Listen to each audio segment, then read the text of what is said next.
Estás viendo Telestar Televisión, el canal de lo nuestro. En Lima, Canal 3 de Supercable, transmitiendo las 24 horas del día.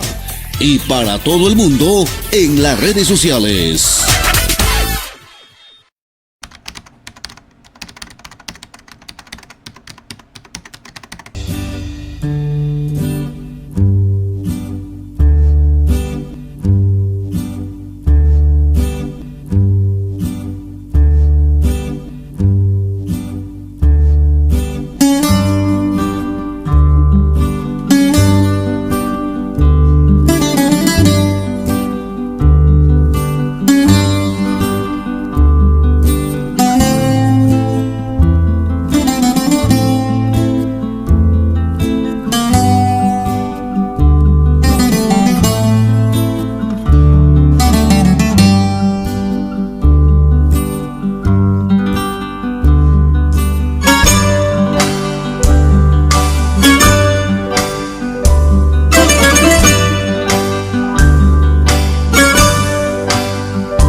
Hola, ¿qué tal? ¿Cómo están? Bienvenidos una vez más a Directo a tu CPU, tu programa que te conecta con el mundo, gracias a la autopista de la información Internet.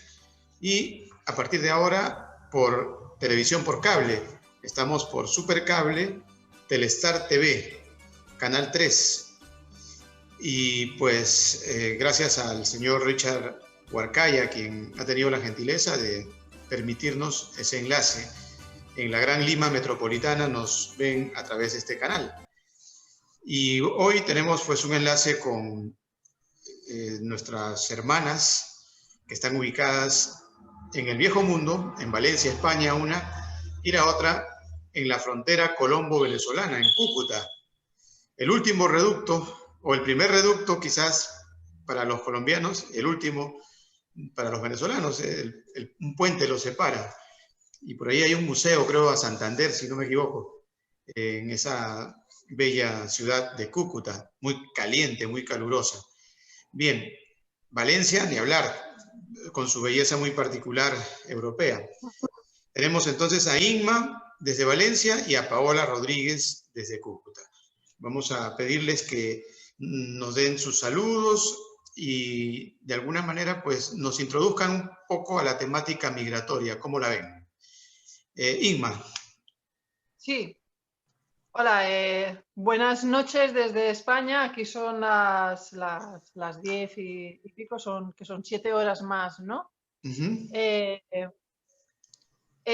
Bueno, mi experiencia con el tema migratorio se reduce a un voluntariado que hice en un campo de refugiados. Estoy hablando en el año 2016. Uh-huh. Sí, bueno, tenemos por ahí algunos datos interesantes sobre la ex Yugoslavia, un país que ya no existe.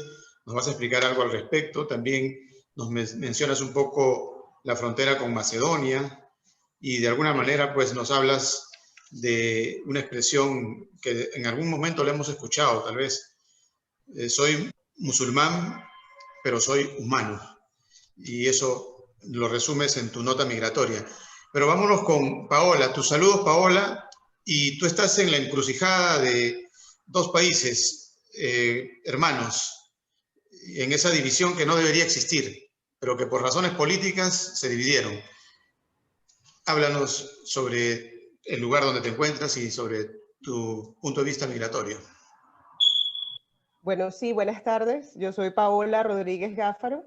Soy periodista venezolana, así que esa es una oportunidad pues, para abordar el tema migratorio, no solo desde el punto de vista periodístico o profesional, sino precisamente también como migrante, en una posición tal vez un poco privilegiada, porque pues soy hija también de una mujer que emigró en un momento de su vida desde Colombia hacia Venezuela, y siempre he vivido ese movimiento, ¿no? En los últimos años se ha arraigado y ha explotado prácticamente el fenómeno migratorio venezolano por consecuencia de la situación interna que vive Venezuela, Y bueno, en los últimos meses hemos estado teniendo la oportunidad de cubrirlo desde el punto de vista periodístico. Hemos estado muy cerca de los caminantes, también en una que otra actividad, cada vez acercándonos un poquito más desde la parte del voluntariado, pero el énfasis ha sido siempre desde lo periodístico y pues desde esa intención de retratar este momento histórico para la situación venezolana e inclusive latinoamericana. Vayamos a las notas migratorias. En el caso de Inma Sánchez, es una carta abierta a un no refugiado. Explícanos un poco sobre ese diario de Zlata Filiponic, para que tal vez tengamos algún acercamiento a lo que sucedió por aquel lugar o por aquellos tiempos. Inma. Sí, bueno, mi carta abierta a un no refugiado, el no lo pongo entre paréntesis porque en teoría son refugiados, pero personalmente ya lo que es, por ejemplo, en el ejemplo de Europa, como que no los estamos refugiando mucho. Yo siempre he tenido desde que conozco que existen refugiados, el hecho pues ya en el colegio te hablan un poco, ¿no? Por las guerras y sobre todo por la Guerra Civil Española y tal. La palabra refugiado, el hecho de que una persona busque refugio porque si se quedan en su país, literalmente les matan porque están en la guerra, a mí eso siempre me ha llamado mucho la atención, que una persona tenga que salir de su país por la guerra. Entonces recuerdo que sí que llegó a mis manos en la época de la facultad este diario de Zlata Filipovic, que fue una refugiada de la extinta Yugoslava, y recuerdo que leyéndolo me recordaba mucho también al diario que supongo que la mayoría conocemos, al diario de Ana Frank. Entonces me llamaba la atención porque yo por aquel entonces también escribía un diario y por supuesto lo que yo escribía en mi diario, mi día a día evidentemente no tenía nada que ver con el de estas dos niñas. Y bueno, siempre me ha rondado la cabeza el tema de los refugiados hasta que llega en 2015 el éxodo. Se dijo que era el éxodo de la gente siria que llevaban en guerra sobre 4 o 5 años. El éxodo masivo a Europa. Eran constantes noticias las que recibíamos de ese éxodo, y ya fue a raíz de ver un documental en la televisión española de unos voluntarios, concretamente de Tarragona, que estaban en Grecia. En Grecia era como si dijéramos, el pasillo para la gente siria que estaba en guerra pasar a Europa a refugiarse. Esta gente estaba concretamente en la isla de Lesbos rescatando, o sea, literalmente sacando del mar a la gente. Entonces, a raíz de ver yo ese documental, el trabajo en esos momentos me lo permitió. Yo he de decir que yo soy restauradora de arte, no soy ni sanitaria, ni socorrista, ni nada, pero ese documental a mí me hace que yo directamente al día siguiente empiece a buscar por internet de qué modo poder ayudar a esta gente y hacer un voluntariado. Necesitaba mirarles a los ojos a esta gente que huye de la guerra. Y ya, pues claro, ya es una historia más larga. Fue todo un cúmulo de casualidades y de causalidades con las que por fin pude llegar a Grecia a contactar con esta gente. Bien, luego nos indicas tal vez qué vistes a través de esos ojos en breve. Mientras tanto, vámonos con Paola, que nos explique un poco. Tal vez hay ciertas coincidencias en lo que estamos escuchando de Inma, hay cuadros dramáticos que también se están viendo en Sudamérica, principalmente en la zona donde tú te encuentras, Paola, con gente desplazada, que sale sin nada seguro a buscarse la vida por algún lugar de los países vecinos, que tampoco son los adecuados muchas veces para recibir a los que vienen de afuera, porque las precariedades económicas las conocemos, y más aún en estos tiempos de pandemia. ¿Qué nos podrías contar al respecto, Paola? Tu audio, Paola, parece que está desactivado. Ahí, ahora sí. Ya lo activé. Sí, justamente ese último punto que estabas aludiendo en este momento de la situación de la pandemia ha sido realmente determinante para esta nueva dimensión que viene a tener la migración venezolana. Y sí, pues en el caso de Inma hay una situación de guerra explícita, ¿no? Y allí pues hay todos unos cánones legales que pues de alguna forma sostienen esa situación. Sin embargo, Venezuela no está viviendo una situación de conflicto armado como tal, pero sí hay una serie de situaciones muy, muy complejas con respecto a la necesidad de sobrevivencia, que está obligando hasta ahora a más de 5 millones de venezolanos en los últimos años a salir de su país. Eso por un lado. Luego, pues, acá en la situación de la frontera se vive una situación pendular. Es decir, hay muchas personas que, dada la carestía de los alimentos y de la situación en sí, la escasez también de medicinas, tienen que ir y venir, pero estamos hablando de una situación normal, cuando la pandemia no había ocasionado el cierre de las fronteras. Sin embargo, pues este es el paso obligado de todos. Muchos hacen una migración o un proceso transitorio de permanencia acá y por lo general están pues sometidos a una vida precaria o a un momento de su vida precaria, y es muy doloroso. Ahora, con la reactivación económica que Colombia está experimentando desde el 1 de septiembre, estamos viendo otra vez cómo está empezando a salir la cantidad de gente desde Venezuela hacia Colombia y pasan por aquí para irse a otros lugares de Sudamérica, ¿no? Y esa situación, con esa en particular, he tenido mucho contacto en los últimos días y es realmente estremecedor.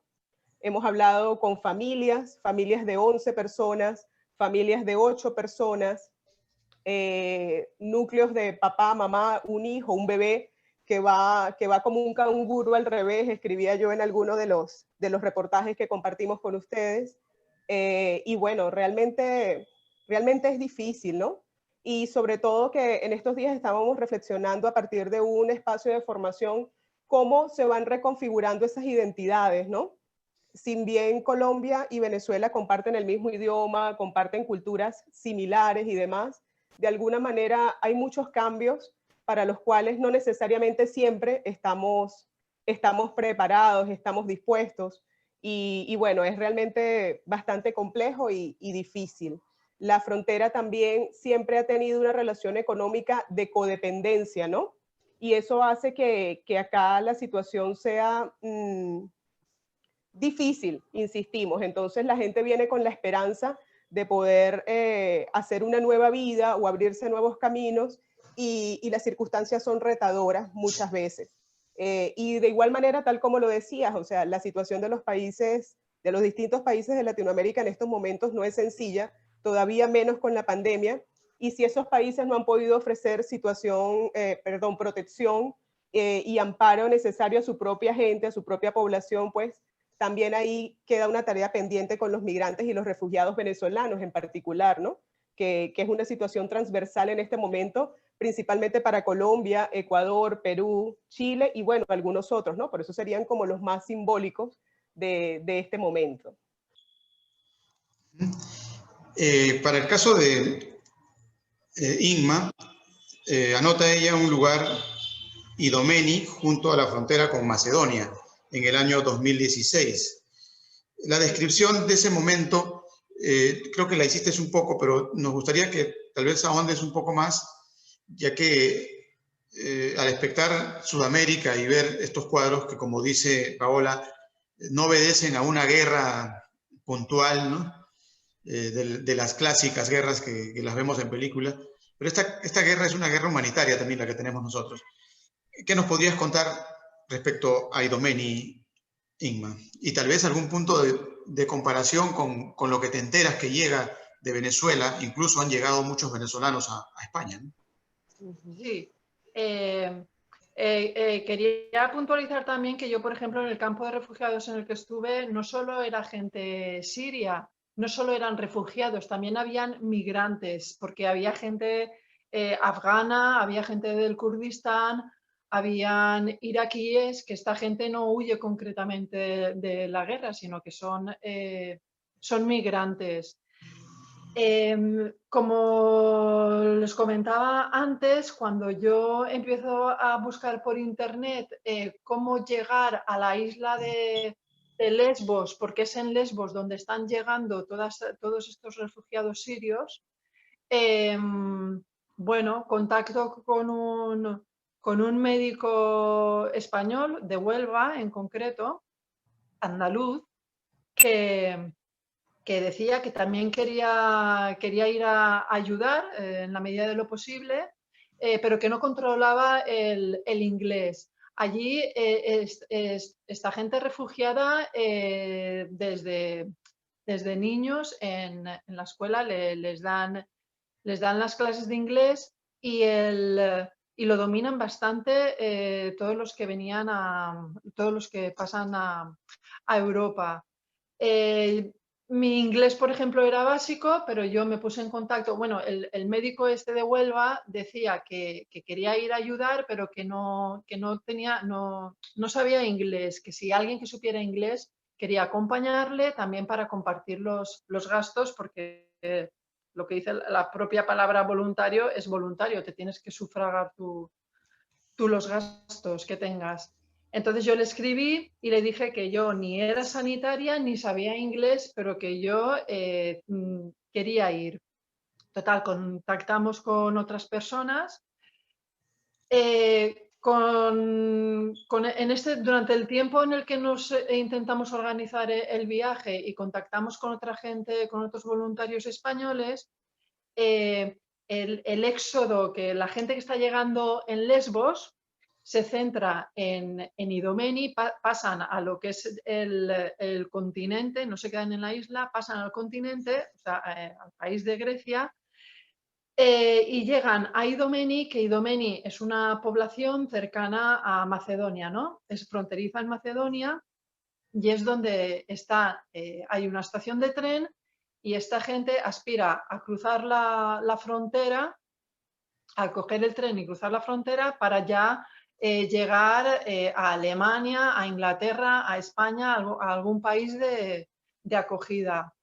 ¿Qué pasa durante ese periodo de tiempo? Que era tal el éxodo de gente, eran tal las miles de personas que se acercaban que Europa, sobre el mes de marzo de 2016, dice basta. Firman el Tratado de Turquía y cierran las fronteras europeas a cualquier refugiado. Entonces es cuando se asenta el campamento en Idomeni, la gente iba llegando, pero no podía escapar de allí, no podía pasar la frontera, lo tenían prohibido. Lo único que les ofrecían era ir a los campos oficiales que habían en Grecia, que la gente que estaba sentada en Idomeni recibían noticias de familiares o amigos que estaban en estos otros campos oficiales y las noticias no eran nada halagüeñas. La gente se va sentando allí y en el punto álgido de Idomeni se habló de que habían 15.000 personas acampadas en la estación de tren de Idomeni.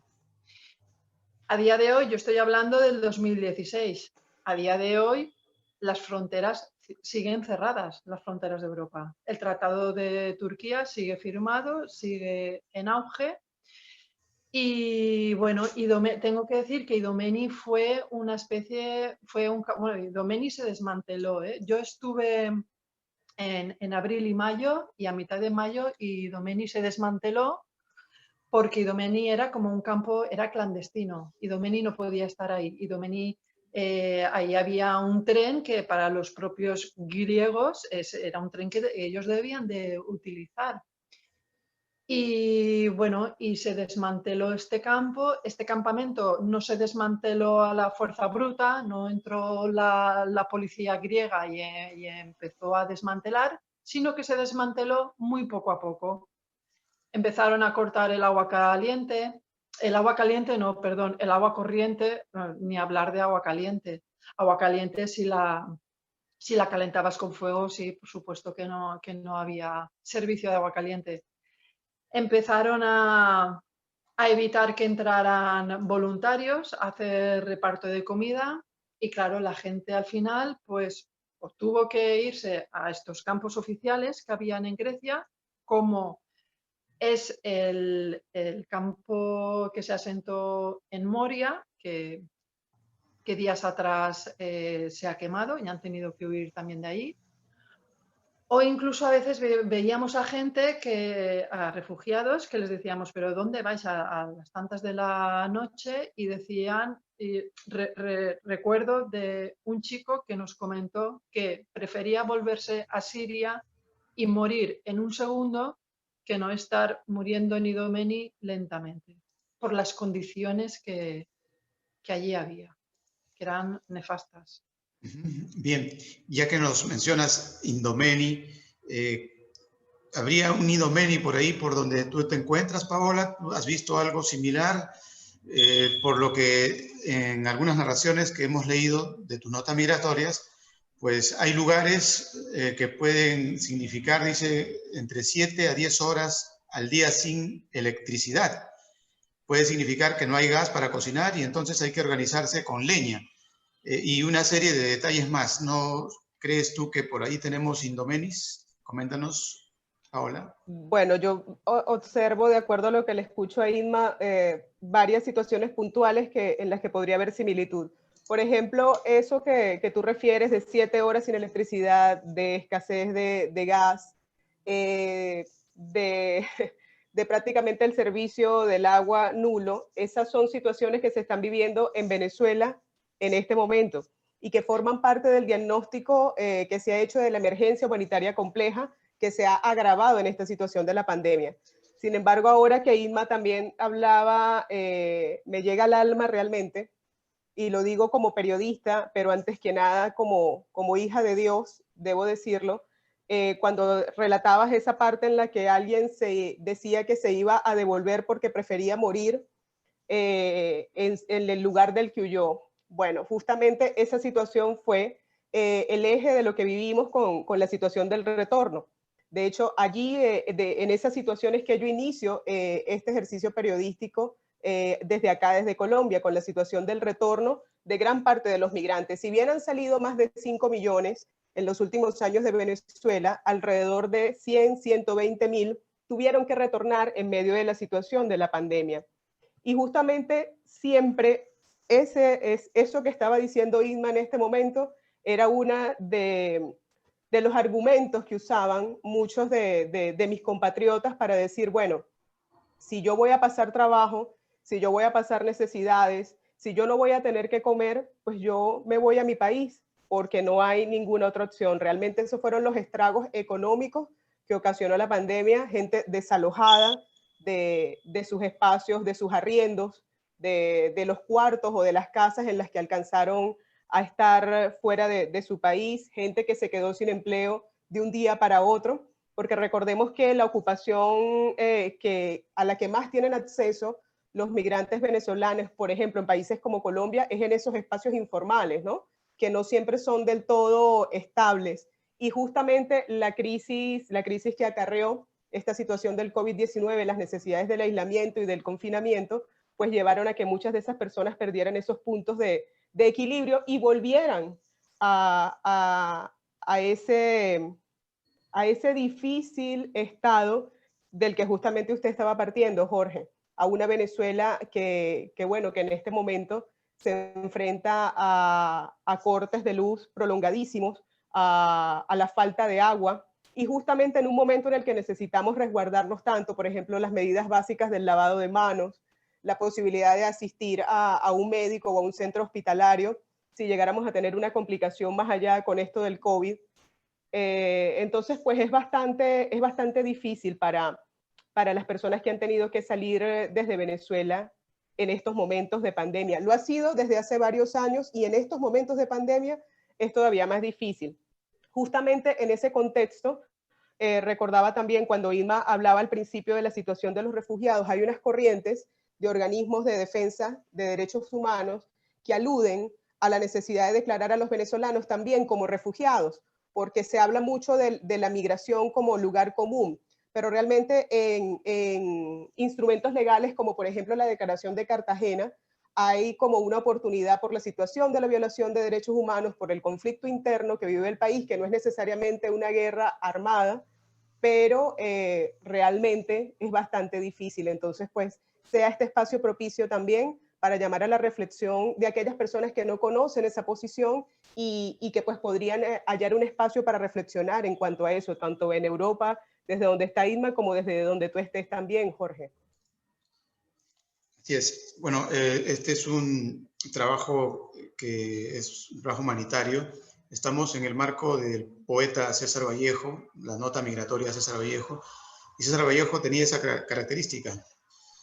Era un poeta muy humano, quizás único en su género, y en su desafío de transmitir palabras más allá de la rima incluso, romper con la rima y decir las cosas tal cual están pasando, tal cual las sentimos. Ese era César Vallejo. Y ya que ustedes participan en este evento, pues, Inma, ¿qué nos puedes decir tal vez de tu búsqueda de nuestro evento, de tu identificación tal vez con la poesía de César Vallejo y con esa parte humana que adolece el hombre? En estos tiempos de pandemia hemos visto un poco las fisuras del ser humano y los errores grasos errores que se han cometido a nivel ambiental, a nivel convivencial incluso, con mucha xenofobia en medio de la tragedia. ¿Qué nos podrías decir sobre eso, Inma? Bueno, he de confesar que no conozco mucho la obra de César Vallejo, sí que empecé a buscar más a raíz de saber de este encuentro. Y entonces, claro, conforme les he comentado de lo que me impresiona a mí, que haya gente refugiada, claro, lo primero que me di cuenta es que César Vallejo fallece en París, ¿no? Que también ha sido refugiado. Y reconocemos a tanta gente importante que ha sido refugiado, háblese Albert Einstein, por ejemplo, que quién no nos dice que cualquiera de estas personas refugiadas no pueda llegar a ser una eminencia, bueno, o no eminencia, sino que cualquier persona puede en algún momento encontrarse en algún momento de tener que encontrar un refugio y bueno, y que puedan ayudar mundialmente a que esto se paralice un poco y llegamos a tener un mundo algo un poco más habitable. Más humano. Bien, ya estamos llegando a la postrimería de nuestro enlace, de nuestro contacto, nuestra sintonía por el canal de televisión que es Supercable, Telestar TV, Canal 3, está siempre circunscrita a las zonas no tan acomodadas de la Gran Lima, a los suburbios de la Lima que creció y donde su población es estrictamente o básicamente migratoria, del campo a la ciudad. Y como todas las ciudades, como Bogotá creció, como Madrid creció, como cualquiera de las ciudades suele poblarse por sus propios migrantes internos, a manera de despedida, pues, ¿qué les podrían decir a ellos? Ya que ellos, aunque parezca tal vez una situación muy particular, ellos son los principales anfitriones de los que vienen de fuera. ¿Por qué? Porque alquilar en el centro más acomodado de Lima, por ejemplo, Miraflores, es demasiado caro, ¿no? Entonces, ¿qué busca un venezolano, por ejemplo, que llega a la Gran Lima?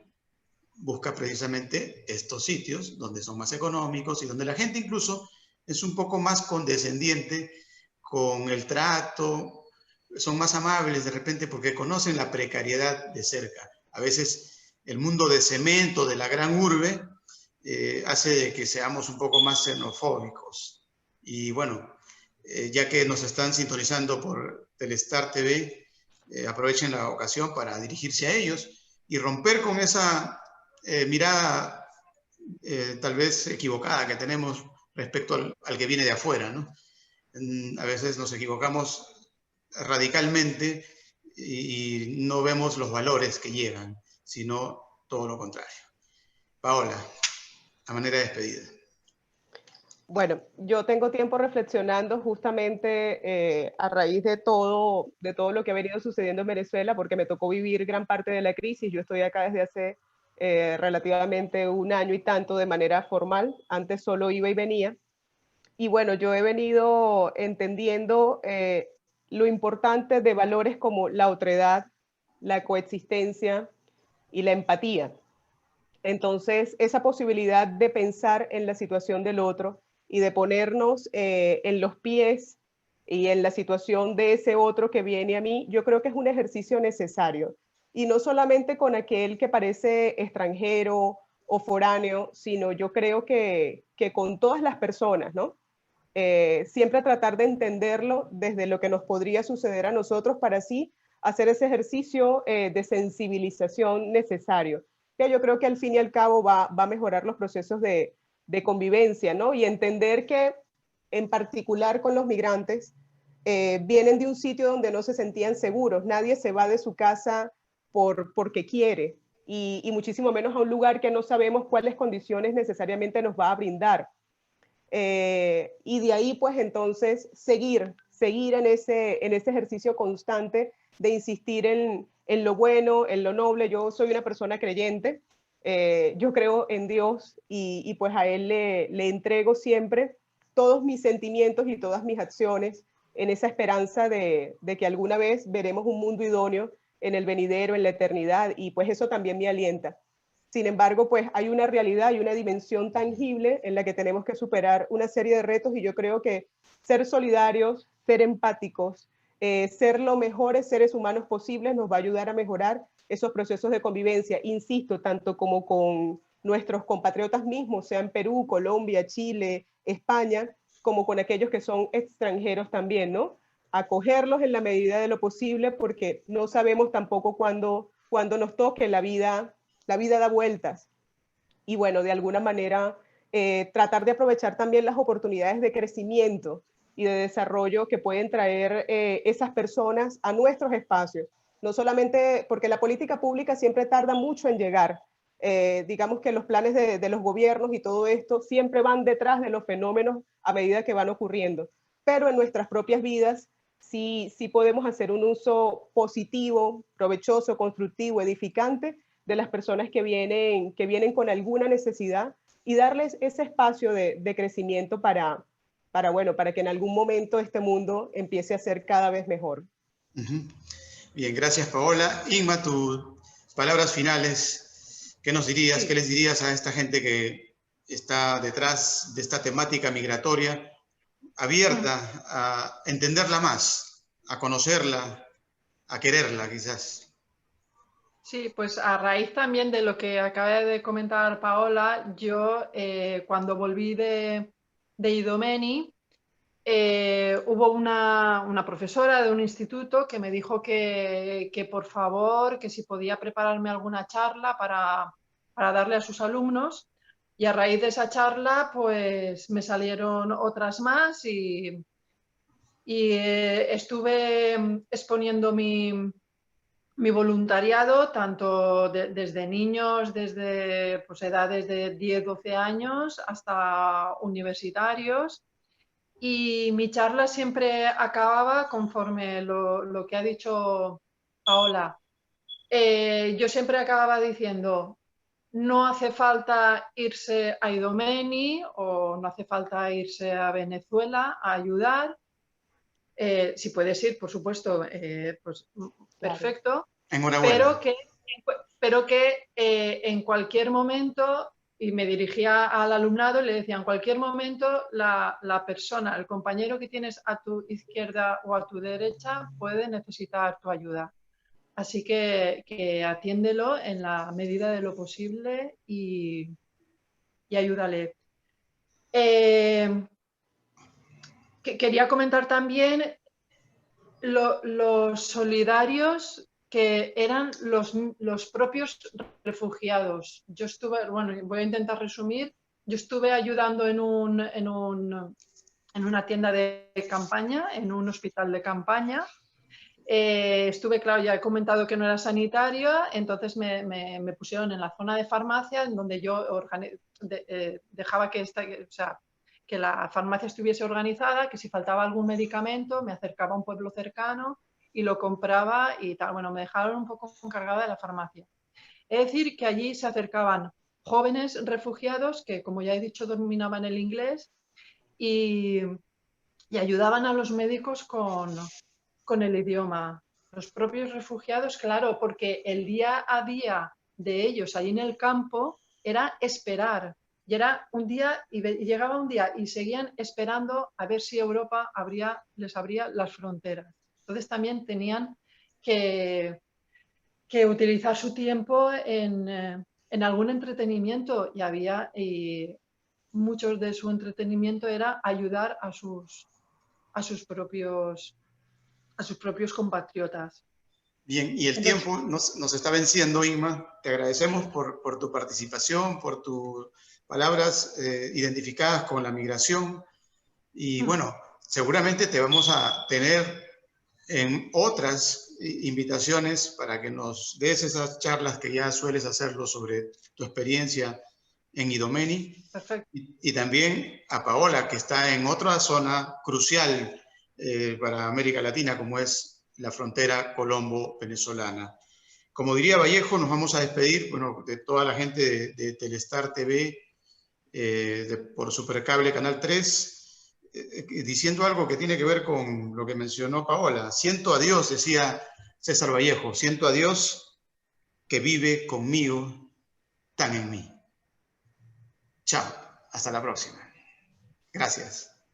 Un abrazo. Gracias a vosotros.